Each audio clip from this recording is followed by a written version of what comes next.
দেখুন 17 কোটি মানুষ তো দেশ পরিচালনা করার দায়িত্ব থাকতে পারবে না, এটা একটা অবাস্তব কথা। যদি 17 কোটি মানুষ তাদের ইচ্ছার বহিঃপ্রকাশে যদি এই দেশকে পরিচালনা করতে চায়, তাহলে প্রথম কথা হচ্ছে মেজরিটির প্রশ্ন, basic concept of international relations. তারপরে কি, একটা সুষ্ঠু নিরপেক্ষ নির্বাচনের মাধ্যমে আমাদের কিছু প্রতিনিধি সৃষ্টি করতে হবে। আমাদের ক্ষেত্রে 300 জন প্রতিনিধি আমরা প্রথমে, কিন্তু সেখানেই শেষ নয়, এটা কিন্তু মনে রাখতে হবে। 300 জন প্রতিনিধিকে দেশের 17-18 কোটি মানুষ যে ক্ষমতা দিয়েছে, সেটা কিন্তু কোনো চিরস্থায়ী বন্দোবস্ত না। আমরা বেশ মজা করে বলি যে রাষ্ট্রের বন্দোবস্ত করতে হবে বা এই ধরনের কথা আমরা বলি অনেক সময়, আর এটাও বলি রাষ্ট্রকে মেরামত করতে হবে, এটাও বলি। বিষয়টি হচ্ছে এই যে জনগণ যে 300 জনকে এই দেশ পরিচালনার দায়িত্ব দিচ্ছে, এটা কিন্তু একটা নির্দিষ্ট সময়ের জন্য, কর্নওয়ালিসের চিরস্থায়ী বন্দোবস্ত নয়। নির্দিষ্ট সময়টা কি, আমাদের দেশের ক্ষেত্রে 5 বছর। এখন যেমন প্রশ্ন এসছে 2 টার্ম থাকতে পারবে, 2 টার্ম কেন, আমি যদি বলি 1 টার্ম থাকতে পারবে, অসুবিধা কি? আমি একটু বাস্তব উদাহরণ দিচ্ছি। ফিলিপাইন্স, আমার সৌভাগ্য হয়েছিল তার প্রেসিডেন্টের সঙ্গে একবার বসে কথা বলা। তিনি বলেছিলেন যে, আমার নাম করেই বলেছিলাম, পরিচিত, বলছেন যে আমার, তুমি জানো যে আমি যে প্রেসিডেন্ট ফিলিপাইনের, আমার জন্য সবচেয়ে আনন্দময় জিনিস। আমি বললাম কি, আপনি বলুন। কারণ ফিলিপাইনের সংবিধানে একবারই প্রেসিডেন্ট নির্বাচিত হতে পারে 6 বছরের জন্য, দ্বিতীয়বারের জন্য এটা আর সম্ভব নয়। 1 টার্ম, 2 টার্ম, 3 টার্ম, আসলে এগুলি ঠিক আছে, এগুলি আমরা ঠিক করতে পারি, এটা বড় কথা নয়। 2 টার্ম করলেই যে সব সমস্যার সমাধান হয়ে যাবে সেটা কিন্তু 2 টার্মের ভিতরে একজন এই ধরনের, আমরা যাকে দেখেছি এই ধরনের একজন ব্যক্তি আসলে 2 টার্মের ভিতরে বাংলাদেশে 12টা খুব ভালোভাবেই বাজিয়ে দিতে পারবে, এটাতে কোনো সন্দেহের অবকাশ নেই।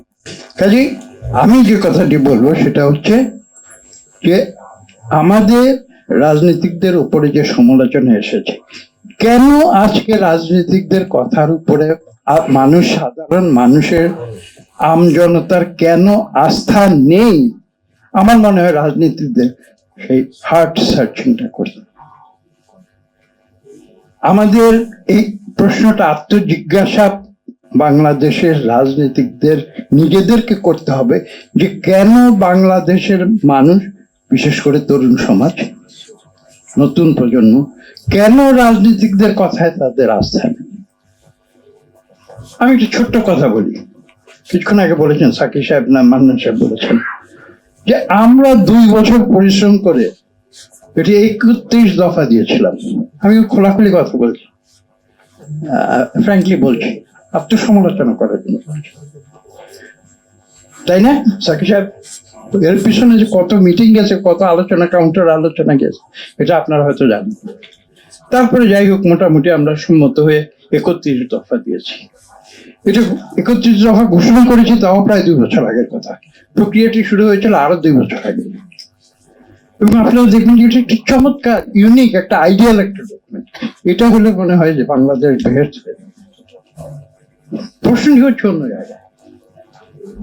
আজকে এই 5ই অগাস্টের পরে দেখুন, এই ছাত্র জনতা তারা বলছে যে এই দেশের কিছু রিফর্ম প্রয়োজন। কেন বলছে? এবং ওরা নির্দিষ্টভাবে যে কয়েকটি রিফর্মের কথা বলছে, তার মধ্যে কিন্তু এই যে প্রধানমন্ত্রীর অনির্দিষ্ট টার্ম, সেটাও বাতিল করার। কিন্তু আমি ফ্র্যাঙ্কলি বলছি, তারা কখনো বলে না যে আমরা 1.5-2 বছর আগে রাজনীতিকরা কিন্তু এটা সহ আরো 30টা রিফর্মের প্রস্তাব আমরা দিয়েছি, কোনোটাই খারাপ না, কাগজে কলমে আপনারা পড়ে দেখবেন। মূল প্রশ্নটি কি আমার কাছে, যে মূল প্রশ্নটি সেটা হচ্ছে যে আমরা এত বললাম, এত ঘোষণা করলাম, 5 তারা হোটেলে গিয়ে আমরা অ্যানাউন্স করেছি, তারপরে ছাত্ররা আবার এসে পুনরায় সেই কথা নতুন করে বলছে যে এই রিফর্মগুলি দরকার। কেন? আপনারা কি কেউ একবার চিন্তা করেছেন? ওয়ান রিজন, একটাই কারণ। আমরা যত মাইকেল বলি না কেন, আসলে বাংলাদেশের তরুণ সমাজ, নতুন প্রজন্ম বলেন আর তৃণমূলের মানুষ বলেন, তারা আসলে বলে এগুলো কথার কথা, তারা তাদের কোনো আস্থা নেই। রাজনীতিকদের ওই যে হার্ট সার্চিং এর কথা বলে, আমি বিশ্বাস করি রাজনীতিকদের সেই প্রশ্ন নিজেদেরকে করতো, কেন তারা এত ভালো ভালো কথার পরেও জনগণ তাদের কথায় আস্থা রাখছে না। এবং সেই পরিবর্তনটা বাংলাদেশ আনতে হবে। বলেছেন, অত্যন্ত চমৎকার ভাবে বলেছেন মানুষ। আমাদের বিভিন্ন রিফর্মের সঙ্গে আমার বিশ্বাস যে রাজনীতিকদের রিফর্ম। আমি খোলাখুলি কথা বলছি, আমি নিজেও সম্ভবত রাজনীতিক এই কাতারে পড়ি, তবে আপনাদের সামনে স্বীকার করতে অসুবিধা নাই, বাংলাদেশের রাজনৈতিক পরীক্ষায় আমি কিন্তু উত্তীর্ণ হতে পারিনি। যাই হোক, আশা করি আমার কথাগুলো কিন্তু আমি মনের কথা বলছি, এগুলোকে আশা করি কেউ আবার মিস ইন্টারপ্রেট করবেন না।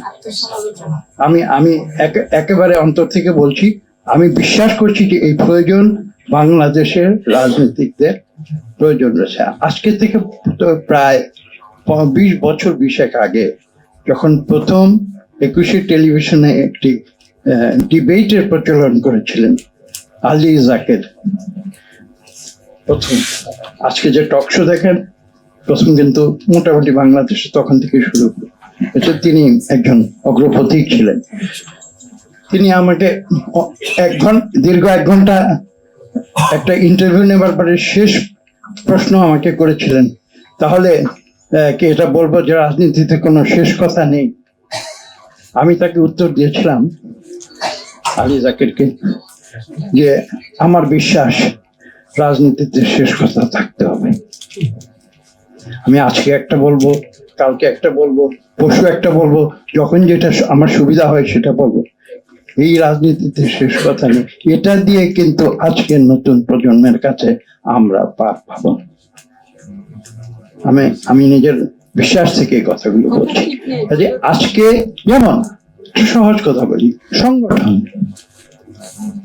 বাংলাদেশে যে মূল দলগুলো আছে, আমি অনেক দল আছে, আমি সব দলের কথা বলছি না, মূল যে দলগুলো আছে সেখানে সংগঠন কিভাবে হয়? সংগঠন তো বটম আপ হতে হবে। আমাদের সংগঠনকে বটম আপ হচ্ছে, আমাদের সংগঠন তো হচ্ছে টপ ডাউন। এই মূল প্রশ্নগুলো কিন্তু বাংলাদেশের তরুণ প্রজন্মের কাছে আছে। তারা হয়তো প্রকাশ্যে সেভাবে জোরদার করে বলেনি এতদিন, কিন্তু তারা কিন্তু তাদের কাজকর্মে প্রকাশ করে দিয়েছে। কিভাবে কাজকর্মে প্রকাশ করেছে? রাজনীতিকদের কথায় তাদের আস্থা। আমরা সবকিছু রিফর্ম করার সঙ্গে সঙ্গে আমরা নিজেরাও রিফর্ম হই। আমরা বাংলাদেশকে একটি সুন্দর দেশ হিসেবে গড়ে তুলি।